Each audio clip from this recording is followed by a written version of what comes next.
Diabetic patients కి intermediate fasting మంచిదా? అసలు ఇంటర్మీడియట్ ఫాస్టింగ్ అనేది నేను రికమెండ్ చేయనండి. ఎందుకు రికమెండ్ చేయనంటే అగైన్ మన బాడీ ప్రిన్సిపల్స్కి అగేన్స్ట్ అది. బాడీలో కొన్ని రకాల ప్రక్రియలు జరుగుతాయి, ఆ ప్రక్రియలు న్యాచురల్గా వచ్చినవి, దాన్ని అగేన్స్ట్గా చేస్తున్నాం కాబట్టి ఇంటర్మీడియట్ ఫాస్టింగ్ అనేది I don't think I agree. మీరు తినే ఆహారంలో తగ్గించి తినండి, 3 పూట్ల తినండి, పద్ధతిగా తినండి, తినాల్సిన టైప్ ఆఫ్ ఫుడ్ తినండి, మీకు డెఫినెట్ గా వెయిట్ తగ్గుద్ది. దానికి ఇంటర్మీడియట్ ఫాస్టింగ్ చేయాల్సిన అవసరం లేదు. ఎందుకంటే ఇంటర్మీడియట్ ఫాస్టింగ్ కారణంగా కూడా చాలా అనర్థాలు. ఒకటి psychological stress, lack of satisfaction in life. ఎందుకంటే చాలా మంది పేషెంట్లు చెప్తారు, మీరు ఇద్దునదంటే మరి మేము వర్క్ చేసేది దేనికి సార్, ఈ డబ్బులు ఎర్న్ చేసేది దేనికి, మాకు సాటిస్ఫాక్షన్ అనేది లేదంట. మరి ఇంటర్మీడియట్ ఫాస్టింగ్ లో కూడా అదే జరుగుతుంది. సో అందుకోసం ఈ స్టోన్స్ ఫార్మేషన్ కానీ, గాల్ బ్లాడర్లో స్టోన్స్ రావడం కానీ, ఫ్యాటీ లివర్స్ కానీ, ఇలాంటి వాటి అన్నిటికి కూడా even for diabetes, even for hyper tension ఇది సేఫ్ అయితే కాదు. ఇంటర్మీడియట్ ఫాస్టింగ్ అనేది మీకు షార్ట్ పీరియడ్ లో ఏదైనా life threatening or significant weight gains ఉన్నప్పుడు ఉపయోగపడే ప్రక్రియ, కానీ అదే లాంగ్ టర్మ్ గా దాన్ని గమనించుకోవడం అనేది మంచిది కాదు. అంటే డాక్టర్ చెప్తే చెయ్యాలి, ఇది అవసరాన్ని బట్టి చేయాలి. అంటే న్యాచురల్ పద్ధతుల్లో కూడా తగ్గించుకోవచ్చు అంటుంది. ఇప్పుడు సపోజ్ అందరికీ ఒక అలవాటు, అందరూ కూడా కనీసం 3 ఇడ్లీలు అనేది తింటారు, అది న్యాచురల్. 2 దోశలు అనేది తింటారు. మరి మీకు అది అధికంగా అవుతున్నప్పుడు దాన్ని సగం చేయండి. ఎక్కడ రూల్ బుక్ లో లేదు మనకి ఇన్నే ఇడ్లీలు తినాలి, ఇన్నే దోశలు తినాలి. దాంట్లో తక్కువ తిన్నా కానీ మనం లావు తగ్గదు. మీ number of calories entering the body తగ్గించుకుంటే ఆటోమేటిక్గా వెయిట్ తగ్గుతారు. ప్రాబబ్లీ 1 నెలలో తగ్గకపోవచ్చు, 3 నెలల్లో అయితే మీకు రిజల్ట్ వస్తుంది.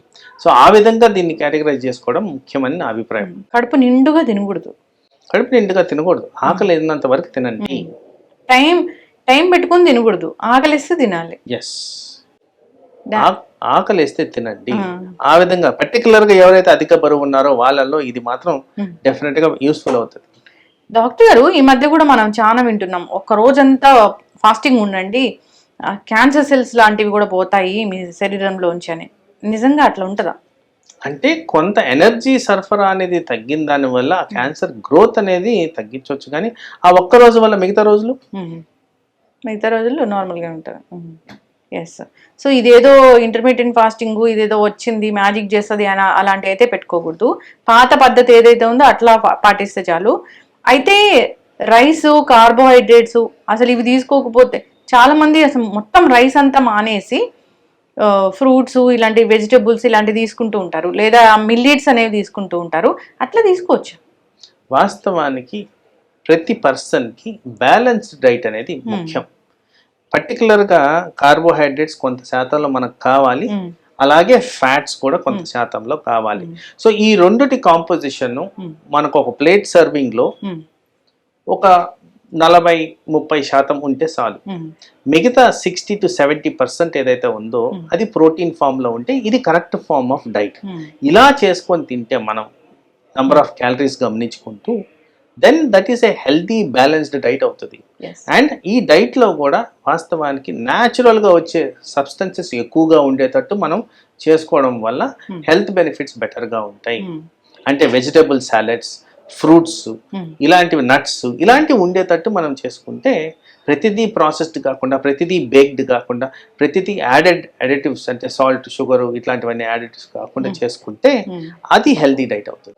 మేము ఎట్లా చేస్తామంటే జనరల్గా కాన్సెప్ట్ కూడా ఎట్లుంటుంది అంటే ఫుల్ అన్నం అంతా తినేసి మీరు వెజిటబుల్స్ తిన్నారని మళ్ళీ మధ్యలో వెజిటబుల్స్, మీరు నట్స్ తినమన్నారని మళ్ళీ మధ్యలో నట్స్, ఇలా తింటూ ఉంటారు. మరి అది అధికంగా క్యాలరీస్ వస్తున్నాయి. ఏదైతే టాపిక్ మనం మాట్లాడుతున్నాం ఊబకాయం ఇంటర్మీడియట్ ఫాస్టింగ్ కి, అది విరుద్ధం అవుతుంది కదా.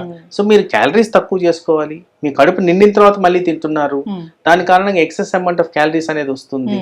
మరి అది మనకి హెల్త్ రిలేటెడ్ ప్రాబ్లమ్స్ కి దారితీస్తుంది. కాబట్టి అలాంటిది అయితే నేను రికమెండ్ చేయబోట్లేదు. ఫైనల్ గా డాక్టర్ గారు, ఎందుకు డాక్టర్లు అంటే ఏ టాబ్లెట్ అయినా కానీ తిన్న తర్వాత వేసుకోమని చెప్తారు? వాస్తవానికి కొన్ని టాబ్లెట్లు తినక ముందు వేయడం, ఫర్ ఎగ్జాంపుల్ థైరాయిడ్ టాబ్లెట్, కొన్ని షుగర్ టాబ్లెట్స్, ఇవన్నీ కూడా తినక ముందు వేయడం జరుగుతుంది. Most of it after food. ఎందుకు ఏమంటామంటే first irritation of the stomach తగ్గిస్తుంది, గ్యాస్ట్రిక్ ట్రబుల్ని అదుపులో ఉంచుతుంది. తర్వాత జీర్ణమైనప్పుడు అబ్జార్ప్షన్ బెటర్ గా ఉంటుంది.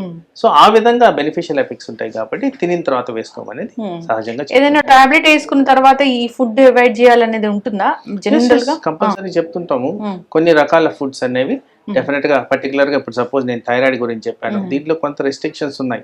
ఏదైతే థైరాయిడ్ అబ్జార్బ్ కాకుండా చేస్తుందో, థైరాయిడ్ కి రిలేటెడ్ కెమికల్స్ రాకుండా చేస్తుందో అవి రెస్ట్రిక్ట్ చేయమని చెప్తాం. క్రూసిఫర్ అసలు దీని కూడా డాక్టర్ గారు కరెక్ట్, అంటే దాంట్లో కొంత ఎవిడెన్స్ అయితే ఉంది ఇది థైరాయిడ్ కి అగేన్స్ట్ గా పనిచేస్తాయి.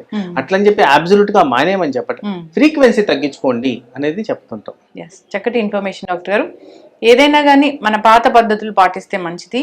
బ్యాలెన్స్డ్ ఫుడ్ అనేది ఉండాలి, మీల్ అనేది ఉండాలి, అది పాటించాలని కోరుకుందాం. మనకి తెలిసింది కదా ఇంటర్మిటెంట్ ఫాస్టింగ్ ఎట్లా చేయాలి అనేది చేయకూడదు. సో అందరూ ఫాలో అవ్వాలి.